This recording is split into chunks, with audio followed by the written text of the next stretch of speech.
दोस्तों फिर से स्वागत है आपका मेरा चैनल स्टडी विद रावत में। दोस्तों आज हम एक हिंदी सीरीज में शुरू करने जा रहे हैं, क्योंकि उत्तराखंड के पेपर की दृष्टि से हमारा जो हिंदी है काफ़ी इंपॉर्टेंट है।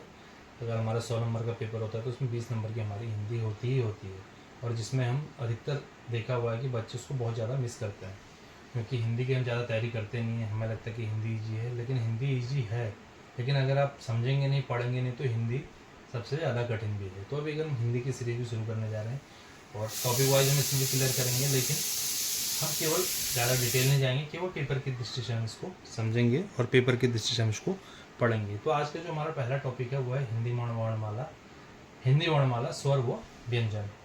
तो सबसे पहले होता क्या है दोस्तों, जो हिंदी वर्णमाला है, जो हमारी हिंदी वर्णमाला है, हिंदी वर्णमाला हमारे स्वर और व्यंजन से मिलकर बनती है। स्वर और व्यंजन से ही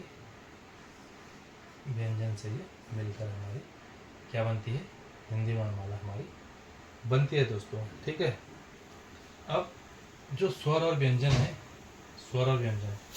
ये हमारे टोटल है 52 है।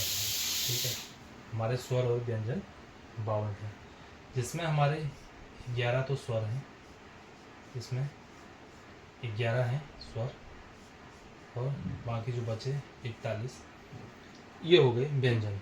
ठीक है। तो पेपर में दोस्तों क्वेश्चन बनता है कि हिंदी वर्णमाला किससे बनती है, तो स्वर और व्यंजन से हमारी हिंदी वर्णमाला बनती है। स्वर कितने होते हैं दोस्तों, क्वेश्चन आता है पेपर में, 11 हमारे स्वर होते हैं। कितने व्यंजन होते हैं, 41 हमारे व्यंजन होते हैं। तो टोटल हमारे स्वर व्यंजन 52 हमारे होते हैं।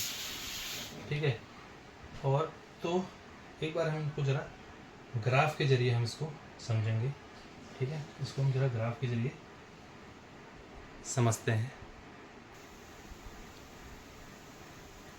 तो दोस्तों वर्णमाला मैंने जैसे ही बताया, दो होते हैं हमारे स्वर और व्यंजन। तो स्वर दोस्तों हमारे बेसिकली दो प्रकार के होते हैं। स्वर हमारे दो प्रकार के होते हैं। जो पहला स्वर है हमारा ह्रस्व स्वर, और जो दूसरा स्वर है हमारा वो है दीर्घ स्वर। क्वेश्चन आता है दोस्तों पेपर में, पहले भी कई बार आ चुका है कि स्वर कितने प्रकार के होते हैं, स्वर ह्रस्व स्वर, दीर्घ स्वर होते हैं। अब ये आता है कि ह्रस्व स्वर में कौन कौन आते हैं। ह्रस्व स्वर में आता है तो छोटी, छोटा ऊ और री। और दीर्घ स्वर में कौन कौन से आते हैं, तो दीर्घ स्वर में आते हैं हमारे आ, बड़ा ई, बड़ा ऊ, ए, आई, ओ और औ। तो बेसिकली होता क्या है कि ह्रस्व स्वर उनमें बोलते हैं, जो ये चार है ना, इनमें कम समय लगता है। जब आप इसका प्रोनाउंसिएशन करके जब आप इसको बोलोगे ना, तो इसमें कम समय लगता है। जैसे अ, ई, उ, री, तो इसमें क्या है, कम समय लगता है। इसका बोल रहा है तो कम समय लगता है, लेकिन और आ को बोलने में देखिए कितना फर्क है। ओ, लेकिन आ, आपका मुंह काफ़ी टाइम तक अटक रहा है। आ, बड़ी, बड़ाऊ, ए, आई, ओ, आओ। इसमें आप देखिए, इसमें जब आप इसको बोल रहे हैं ना दीर्घ स्वर को, तो इसमें क्या हो रहा है, थोड़ा सा समय लग रहा है आपको बोलने में, थोड़ा सा आपका प्रोनाउंसिएशन, थोड़ा सा आपको बोलने का जो टाइम है वो ज़्यादा जा रहा है। और इसी ह्रस्व स्वर में आप देखोगे तो अ, ई, उ, री, तो इसको बोलने में कम समय लग रहा है। तो इसलिए जिसको बोलने में कम समय लगता है उसको ह्रस्व स्वर बोलते हैं, जिसको बोलने में ज़्यादा समय लगता है उसको दीर्घ स्वर बोलते हैं। तो बेसिकली क्वेश्चन आता है तो ह्रस्व स्वर में कितने होते हैं, तो इसमें केवल 4 होते हैं, और दीर्घ में कितने होते हैं, दीर्घ में हमारे 7 होते हैं। ठीक है, ये तो हो गया दोस्तों हमारा स्वर। अब होगा दोस्तों हमारा अगला है व्यंजन। ठीक है, अगला है हमारा व्यंजन। व्यंजन दोस्तों हमारे बेसिकली 5 प्रकार से होते हैं। पहला हो गया हमारा स्पर्श। पहले मैं इसको लिख लेता हूँ, उसके बाद आपको समझाऊंगा। तो दोस्तों ये मैंने यहाँ पे चार्ट बना लिया है। वर्ण बेसिकली 2 प्रकार के होते हैं, स्वर और व्यंजन। स्वर मैंने बताया ह्रस्व और दीर्घ, जिसमें कम समय लगता है उसे ह्रस्व, जिसमें ज़्यादा समय लगता है उसे दीर्घ बोलते हैं। 4 हमारे ह्रस्व होते हैं और 7 हमारे दीर्घ होते हैं, हमारे 11 हो गए। अब बात करते हैं दोस्तों व्यंजन। तो व्यंजन हमारे 5 प्रकार के होते हैं। पहला है स्पर्श, दूसरा है अंतस्थ, तीसरा है उस, चौथा है आगत, पांचवा है संयुक्त। अब स्पर्श में क्या होता है दोस्तों, हमारे 27 आते हैं, क ख ग घ अंग च छ से लेके हमारे मौ तक 25 ये हैं, तथा ड और ढ भी हमारे स्पर्श में ही आते हैं। तो टोटल हमारे व्यंजन में 27 हैं। अब आता है दोस्तों अंतस्थ। अंतस्थ में केवल य और र ल व को हम अंतस्थ बोलते हैं, इसमें 4 आते हैं। उसमें से दोस्तों आपको पता भी लग रहा है, उसमें और तालविन स्वर, मूर्धन स्वर, जांती स्वर और इनके साथ ह भी आता है इसमें, तो ये भी हमारे 4 हैं। आगत, आगत हमारे ज और फ को हम आगत भी बोलते हैं, जबकि ज और फ आप देखेंगे तो ऊपर भी आए हुए हैं, स्पर्श में भी ज और फ आए हुए हैं, लेकिन ये हमारे यहाँ भी काउंट होते हैं। संयुक्त तो दोस्तों, संयुक्त का एक नाम आपको पता लग रहा है दोस्तों, अगर आप कुछ अच्छे से देखेंगे, संयुक्त मतलब संयुक्त में 2 चीज़ों से बना हुआ है। संयुक्त है स्र, इक्सौ बोलते हैं ना इसको, त्र ज्ञ इक्सौ, मतलब देखो कि एक से ज्यादा मात्रा होती हैं। इक्सौ, इक भी हो रहा है, स भी हो रहा है, 2 हो रहे हैं। त्र, त और र, 2 चीज, ज्ञ और यो 2 आ रहे हैं, और स्र, स और र। तो इसलिए दोस्तों संयुक्त तो ये हमारे 4 ही हैं। इसको आपको पता लगा जब आप इसको प्रोनाउंसिएशन कर रहे हैं, जब इसको बोल रहे हैं तो लग रहा है कि नहीं यार एक नहीं 2 है। इसको हम बोलते तो 100 है, 100, लेकिन 2 चीज़ें हो रही है। बोलते तो त्र है, त और र 2 चीज़ें हो रही हैं। ज्यों है, ज्यों और यों 2 चीज़ें हो रही हैं इसमें। स्र है, स और र 2 चीज़ें हो रही हैं, इसलिए इसमें संयुक्त हो रही है, इसलिए इनको संयुक्त बोलते हैं।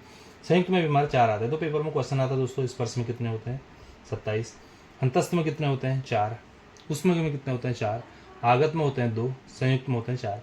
कई बार लिखे भी आ जाते हैं, ज और फ आ जाएगा।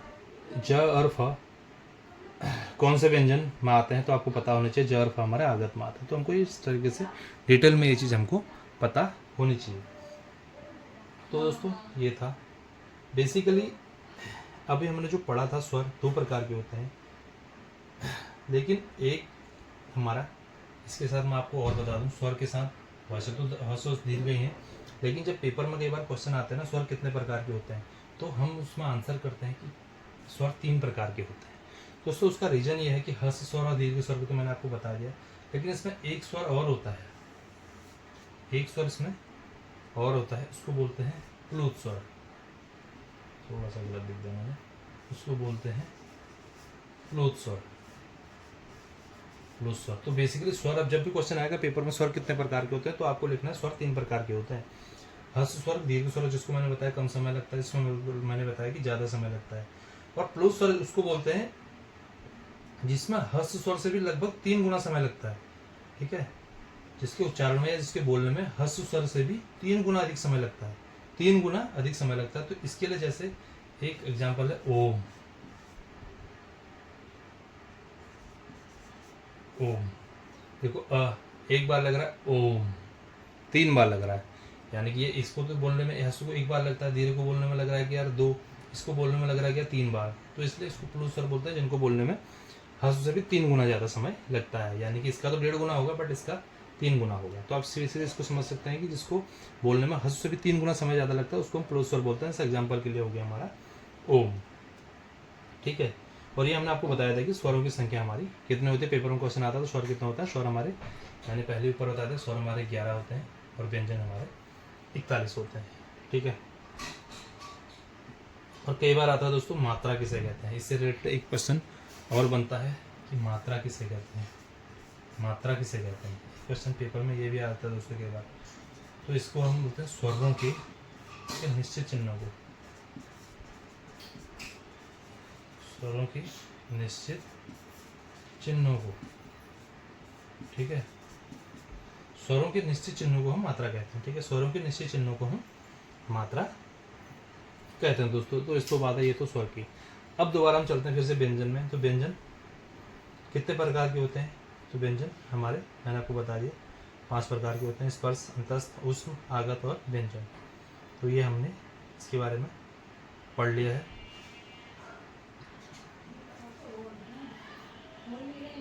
अब दोस्तों एक चीज़ इसमें, तो दोस्तों हमने अभी तक तो कुछ देखे, लेकिन हमने स्वर और व्यंजन में देखे, उसमें हमारे कुछ चीज़ें हमारी छूट गई थी। ठीक है, कुछ चीज़ें हमारे उसमें छूट गई थी, जैसे कि आपने देखा होगा उसमें अंक और ओह नहीं आया था। तो जहाँ पे अंक और ओह उसको बोलते हैं अयोगवाह वर्ण, अंक और ओह को बोलते हैं अयोगवाह वर्ण। ठीक है, एक होता है तो अनुस्वर, यानी कि अनुस्वर किसे बोलते हैं, स्वर के बाद बोले जाने वाला हलंत, यानी कि स्वर के बाद जो बोलन जाने वाला हलंत आता है, कई बार होता है, कई बार ऊपर ही जो बिंदी होती है, यही हलंत होता है हमारे, इसी को हम अनुस्वर कहते हैं, इसी को ही अनुस्वर कहते हैं। एक और होता है दोस्तों विसर्ग। विसर्ग यानी कि जो हमारे यहाँ पे लगता है, जैसे यहाँ पे लगा है, इसका एग्जाम्पल से समझ है, प्रातः यहाँ पे लगा है, अतः ये लगा है, संभवतः ये लगा है। अब क्वेश्चन आ जाएगा दोस्तों विसर्ग, निम्न में से विसर्ग को छांटिए। एक आपको प्रातः दे देगा, एक शब्द, एक लिख देगा बाद, एक लिख देगा वर्ण, एक लिख देगा वाला। तो आपको बोलेगा क्वेश्चन पेपर में कि आपको नीचे विसर्ग कौन सा है, उसका उत्तर दो। तो आपको पता होना चाहिए कि विसर्ग जो ये वाले बिंदु होते हैं, ये वाले हमारे विसर्ग होते हैं।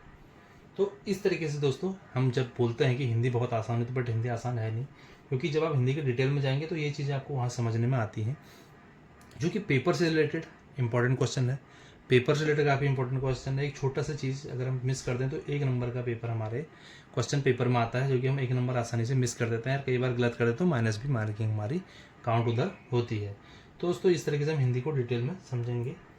अभी थोड़ा सा हम इसकी मात्राएं तो खैर हम ज़्यादा डिटेल में जाएंगे नहीं, इसका हम आगे अगली वीडियो में देखेंगे कुछ विराम चिन्ह के बारे में, क्योंकि विराम चिन्ह भी कई बार आता है, पूर्ण विराम, अर्ध विराम, अल्प विराम, प्रश्न चिन्ह। तो अगली वीडियो में हम जब इसका हमारा भी स्वर और व्यंजन तक क्लियर हो गया, लेकिन अगली वीडियो में हम पढ़ेंगे विराम के बारे में बात करेंगे। अगली वीडियो में हम विराम के देखेंगे। तो उम्मीद करता हूँ दोस्तों ये वीडियो तो आपको अच्छा लगा होगा। यहाँ पे जो भी हमने बताया पेपर से रिलेटेड, ये आपको जरूर आ गया होगा। अगर नहीं समझ में आया तो वीडियो को एक बार नहीं दोबारा आप देखिए, और अगली वीडियो में देखेंगे विराम के बारे में। तो दोस्तों उम्मीद करता हूँ वीडियो अच्छा लगा होगा। मुलाकात होगी अगली वीडियो में कुछ और चीज़ों के साथ, तब तक के लिए बाय बाय।